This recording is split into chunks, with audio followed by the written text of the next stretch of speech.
ಪ್ರತಿಧ್ವನಿ ಕನ್ನಡ, ಪ್ರತಿಯೊಬ್ಬ ಕನ್ನಡಿಗನ ಧ್ವನಿ.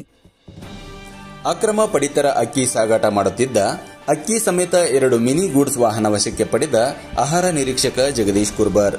ಹೌದು, ಗದಗ ಜಿಲ್ಲೆಯ ಲಕ್ಷ್ಮೇಶ್ವರ ಪಟ್ಟಣದಲ್ಲಿ ಪಡಿತರ ಅನ್ನಭಾಗ್ಯ ಅಕ್ಕಿ ಅಕ್ರಮ ಮಾರಾಟ ದಂಧೆ ಎಗ್ಗಿಲ್ಲದೆ ನಡೆಯುತ್ತಿದೆ.